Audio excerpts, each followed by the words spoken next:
Poslušate besedilo knjige Hrepenenje vekov ali Jezusovo življenje, ki jo je napisala Ellen G. White, na vrsti je 17. poglavje z naslovom Nikodem. Nikodem je zasedel visoki odgovorni položaj med judovskim narodom. Bil je visoko šolan, izredno nadarjen in ugleden član ljudskega sveta. Z drugimi vred je bil vznemirjen zaradi Jezusovega nauka. Čeprav je bil bogat, učen in spoštovan, ga je preprosti Nazarečan nenavadno privlačil. Zveličarjevi nauki so nanj naredili globok vtis, zato je želel kaj več izvedeti o teh čudovitih resnicah. Kristusova uporaba oblasti pri čiščenju templja je pri duhovnikih in voditeljih izzvala odločno sovraštvo. Bali so se moči tega neznanca. Takšna drznost zakotnega Galilejca se ni smela dovoliti. Odločili so se napraviti konec njegovemu delu. Vendar se niso vsi strinjali s tem načrtom.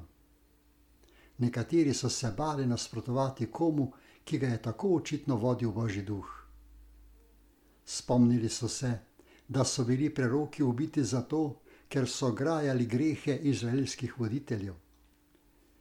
Vedeli so, da so bili Izraelci v sužnosti pri poganskih narodih samo zato, ker so zavračali Božje opomine. Bali so se, da bodo duhovniki in voditelji z zaroto proti Jezusu šli po poti svojih očetov in ljudstvo nakopali nove nesreče. Tako je menil tudi Nikodem. Pri posvetu, ko so v velikem zboru razpravljali o tem, kaj je treba ukreniti proti Jezusu, je Nikodem zagovarjal previdnost in zadržanost. Poudaril je, da utegne biti nevarno zavreči opomine, če je Jezus resnično dobil oblast od Boga. Duhovniki si niso upali prezreti tega nasveta, zato nekaj časa niso odkrito ukrepali proti zveličarju. Odkar je Nikodem poslušal Jezusa, je skrbno preiskoval prerokovanja o Mesiju. Kolikor bolj jih je proučeval, toliko trdneje je bil prepričan, da je Jezus zares tisti, ki mora priti. Z mnogimi Izraelci vred je bil tudi on zelo zaskrbljen zaradi sklonitve templja.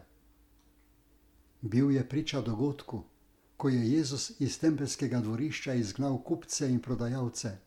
Videl je čudovito razkazovanje Božje moči. Videl je zveličarjevo sprejemanje revnih in zdravljenje bolnih. Videl je njihove vesele poglede in slišal njihove besede hvaležnosti. Zato ni mogel več dvomiti, da je Jezus iz Nazareta Božji poslanec. Zelo se je želel pogovoriti z Jezusom, vendar si ga ni upal poiskati javno.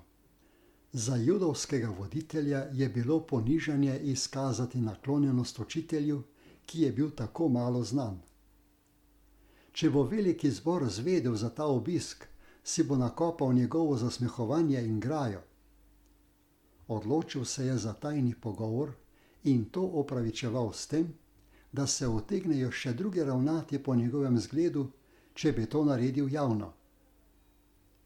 Ko je natanko poizvedel za zveličarjevo osamljeno počivališče na Oljski gori, je počakal, da je mesto utonilo v spanec, nato pa ga je šel iskat.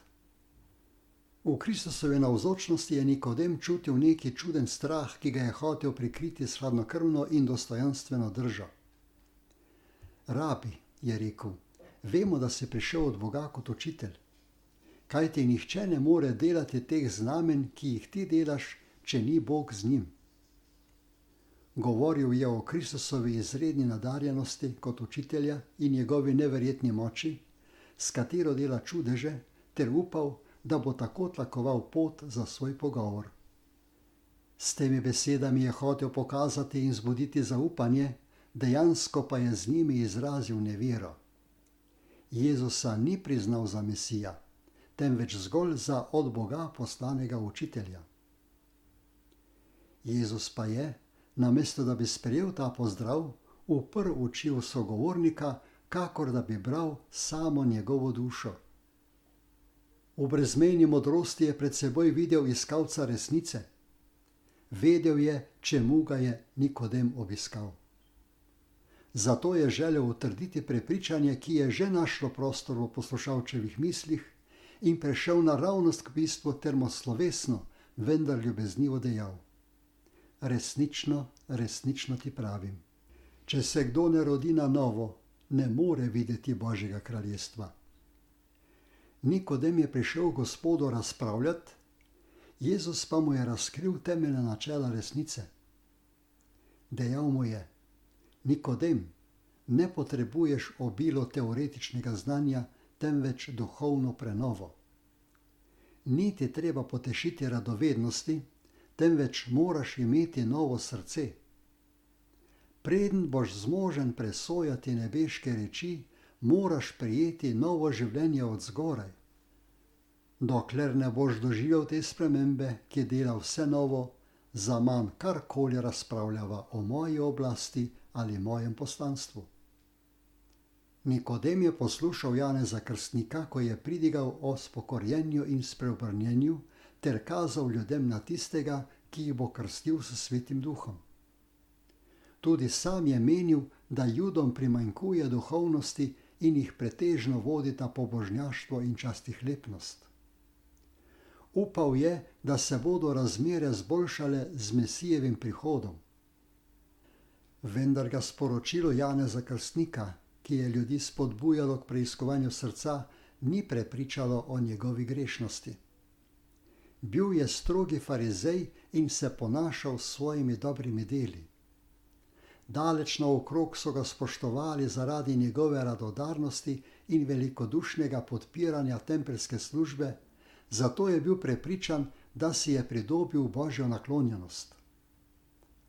Vznemirila ga je misel o kraljestvu, ki je tako čisto, da ga ne more podedovati takšen, kakršen je sedaj. Prispodoba o novorojenju, ki jo je uporabil Jezus, Nikodemu ni bila popolnoma neznana. Spreobrnjence iz poganstva v judovsko vero so pogosto primerjali z novorojenimi otroki. Moral je torej dojeti, da Kristusovih besed ni treba razumeti dobesedno. Ker pa je bil rojeni Izraelec, je bil prepričan, da ima zagotovljen prostor v Božjem kraljestvu. Menil je, da ne potrebuje nikakršne spremembe. Zato so ga zveličarjeve besede presenetile. Motilo ga je, ker so bile uporabljene neposredno zanj. Farizejski ponos se je bojeval proti iskreni želji iskalca resnice. Čudil se je, da Kristus pri pogovoru ni upošteval njegovega položaja voditelja v Izraelu. Toliko presenečen, da se več ni obvladal, je Kristusu zelo posmehljivo odgovoril: kako se more človek roditi, če je star? Dokazal je, kakor mnogi drugi, ko se ostra resnica dotakne njihove vesti, da meseni človek ne more sprejeti, kar je Božjega duha. Nič v njem se ne odziva duhovnim stvarem, kajti duhovne stvari je treba duhovno presojati. Zveličar pa na dokaz ni odgovoril z dokazom. S svečanim zadržanim dostojanstvom je dvignil roko in še odločneje ponovil resnico. Resnično, resnično povem ti, če se kdo ne rodi iz vode in duha, ne more priti v Božje kraljestvo. Nikodem je vedel, da je Kristus govoril o krstu z vodo in obnovitvi srca z Božjim duhom. Bil je prepričan, da sedi v navzočnosti njega, ki ga je napovedal Janez Krstnik. Jezus je nadaljeval: kar je rojeno iz mesa, je meso, in kar je rojeno iz duha, je duh. Srce je po naravi hudobno. Kdo pa je kdaj prišel čist iz nečistega? Niti eden. Nobena človeška domiselnost ne more najti zdravila za grešno dušo.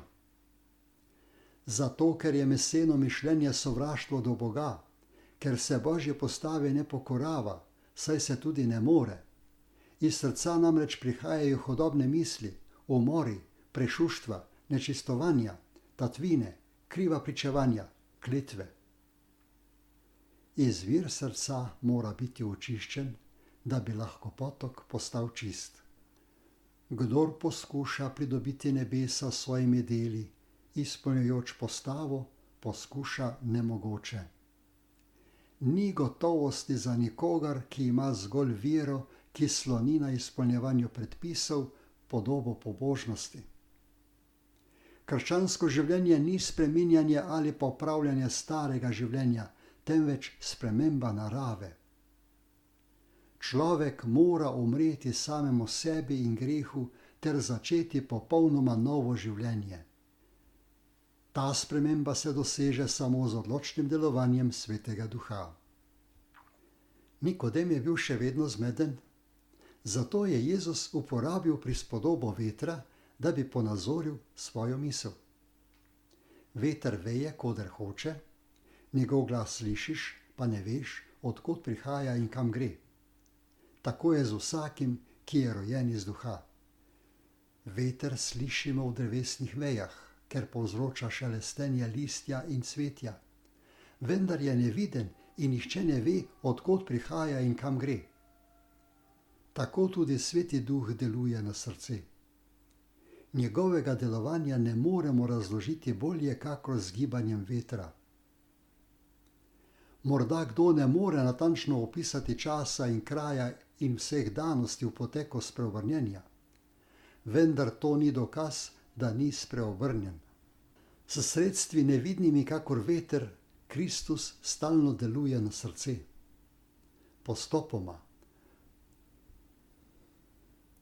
Postopoma, morda tako, da se človek niti ne zaveda, se pojavijo vtisi, ki pritegujejo dušo k Kristusu. To se lahko dogaja z razmišljanjem o njem, z branjem Svetega pisma ali s poslušanjem pridigarjevih besed. Na lepem, po neposrednem vabilu Svetega Duha, se duša z veseljem izroči Jezusu. Mnogi to imenujejo nenadna spreobrnitev, ampak to je sad dolgotrajnih vabil Božjega Duha, potrpežljiv, dolgotrajen potek. Čeprav veter ni viden, se njegovo delovanje vendar vidi in čuti. Tako se bo tudi delovanje Svetega Duha na dušo razodelo v vsakem dejanju človeka, ki je doživel njegovo odrešujočo moč. Ko Božji Duh zasede srce, se življenje spreminja. Človek opušča grešne misli, se odpove slabim dejanjem.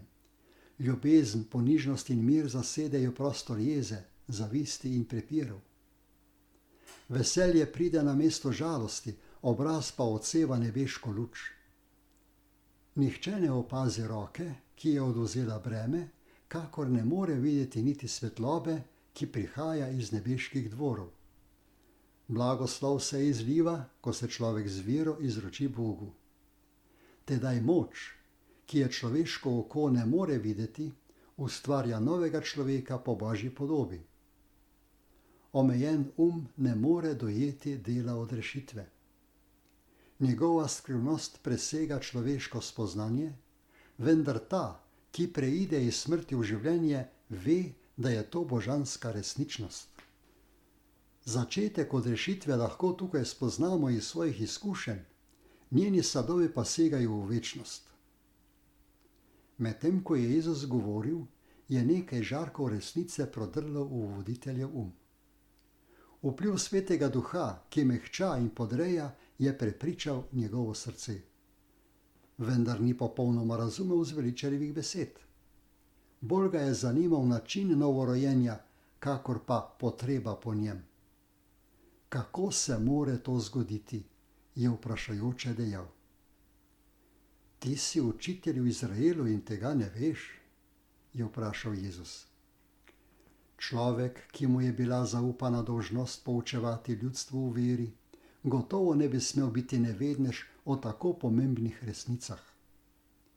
Jezusove besede so Nikodema poučile, da mora skromneje misliti o sebi, namesto da je užaljen zaradi odkritih besed resnice na račun svoje duhovne nevednosti. Kristus je govoril s takim slovesnim dostojanstvom, S svojim glasom in pogledom pa je izražal tako iskreno ljubezen, da Nikodem ni bil prizadet, ko je dojel svoje ponižajoče stanje. Toda Jezusova razlaga, da je njegova naloga vzpostaviti duhovno kraljestvo namesto zemeljskega, je zmedla njegovega poslušalca. Ko je Jezus to videl, je dodal: Če ne verjamete, kar sem vam govoril o zemeljskih stvarih, kako boste verjeli, če vam bom govoril o nebeških? Če Nikodem ni mogel dojeti Kristusovega nauka o delovanju Božje milosti na človeško srce, kako naj potem dojame naravo njegovega slavnega nebeškega kraljestva? Če ne dojame narave Kristusovega dela na zemlji, kako naj dojame njegovo delo v nebesih? Judje, ki jih je Jezus nagnal iz templja, so se imeli za Abrahamove otroke, vendar so zbežali pred zveličarjevo navzočnostjo, ker niso mogli zdržati Božje slave, ki se je razodela v njem. Tako so dokazali, da niso pripravljeni po Božji milosti sodelovati v svetih tempeljskih službah. Ljubosumno so ohranjali videz svetosti, zanemarili pa so svetost srca. Medtem ko so dlakocepili glede črke zakona, so stalno prestopali njegovega duha. Njihova velika potreba je bila sprememba, ki jo je Kristus razložil Nikodemu, novo duhovno rojstvo, očiščenje od greha ter obnovitev spoznanja in svetosti. Ni bilo opravičila za Izraelovo slepoto glede obnovitvenega dela. S svetim duhom navdihnjeni Izaija je napisal: Vsi smo postali kakor umazanec, vsa naša pravična dela kakor umazana obleka. David je molil: Čisto srce, o Bog, mi ustvari in duha stanovitnosti v meni obnovi. Po Ezekielu pa je bila dana obljuba: Dam vam novo srce in novega duha denem v vas in vzamem kamnito srce iz vašega telesa in vam dam meseno srce. In vdahnem v vas svojega duha in storim, da boste živeli po mojih postavah. Nikodem je z zamegljenim umom bral ta besedila, ampak šele sedaj je začel dojemati njihov pomen. Spoznal je, da najstrožja poslušnost zgolj črki postave, izražena samo v javnem življenju, nikomur ne daje pravice stopiti v nebeško kraljestvo. Po človeški presoji je bilo njegovo življenje pravično in pošteno, v Kristusovi navzočnosti pa je čutil, da je njegovo srce nečisto in življenje nesveto. Kristus je pritegnil Nikodema. Potem, ko mu je zveličar pojasnil novorojenje, si je zaželel doživeti takšno spremembo. S katerimi sredstvi jo je mogoče doseči? Na to neizgovorjeno vprašanje je Jezus odgovoril: Kakor je Mojzes povišal kačo v puščavi, tako mora biti povišan Sin človekov, da se ne pogubi kdorkoli veruje vanj, temveč da ima večno življenje. To pa je bilo za Nikodema znano področje. Simbol dvignjene kače mu je pojasnil zveličarjevo poslanstvo. Ko so Izraelci umirali zaradi ugrizov strupenjač, je Bog naročil Mojzesu, naj naredi bronasto kačo in jo dvigne sredi tabora. Potem je bilo po vsem taboru objavljeno, da bo ostal živ vsak, ki bo pogledal na kačo. Ljudstvo je dobro vedelo, da kača nima v sebi moči, da bi pomagala. To je bil simbol Kristusa. Kakor je bila podoba narejena po vzorcu strupenjač in povišana zaradi njihovega ozdravljanja, tako je tudi Jezus moral biti njihov odrešenik v podobi grešnega mesa. Mnogi Izraelci so mislili, da jih daritve lahko rešijo grehov. Bog jih je želel poučiti, da daritve nimajo večje vrednosti kakor bronasta kača. Te bi morale njihove misli usmeriti k zveličarju. Ničesar drugega niso mogli narediti zase, ne za ozdravitev od svojih ran, ne za odpuščanje grehov, razen da pokažejo vero v Božji dar. Morali so le gledati, da bi živeli.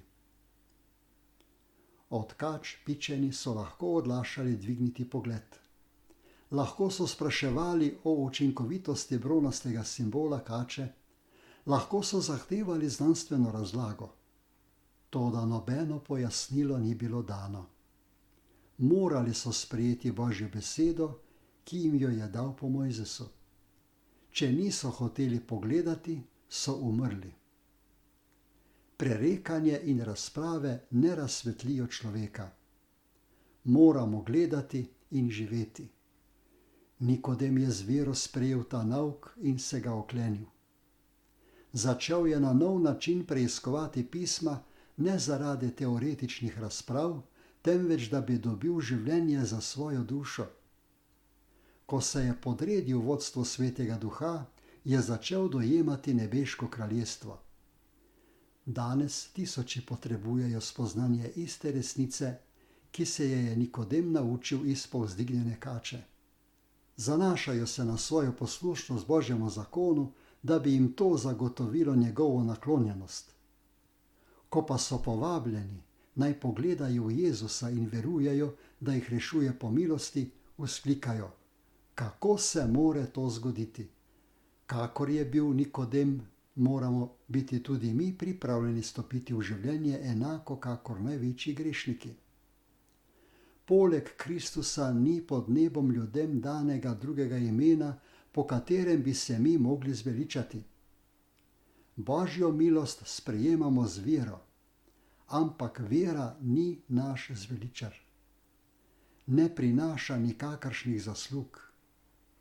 Je zgolj roka, s katero se oprimemo Kristusa in sprejemamo njegove zasluge, ki so zdravilo zoper greh. Niti spokoriti se ne moremo brez pomoči Božjega Duha.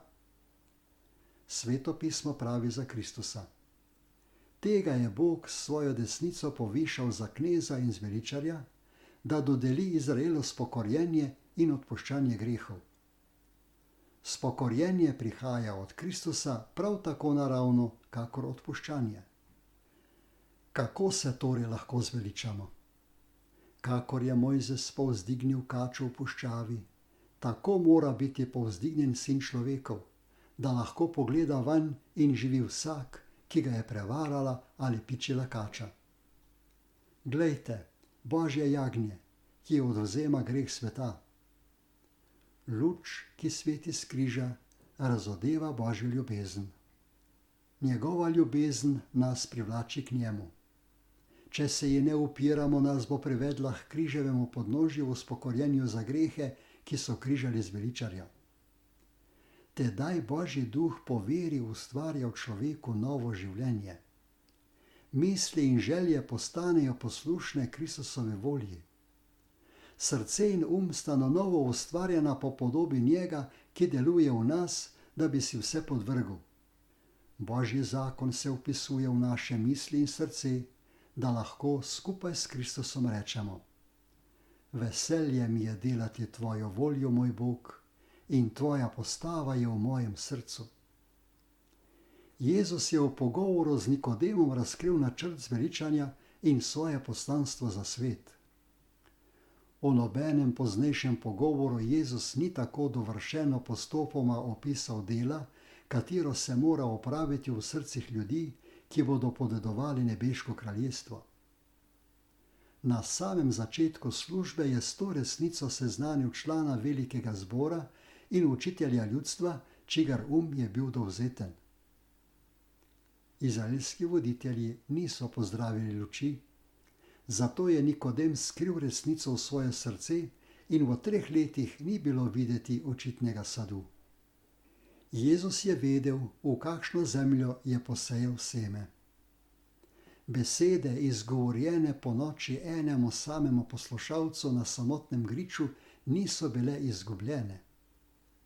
Nikodem ni takoj javno priznal Kristusa, spremljal pa je njegovo življenje in premišljeval o njegovih naukih. Na posvetovanjih velikega zbora je večkrat preprečil načrte duhovnikov, ki so hoteli Kristusa umoriti.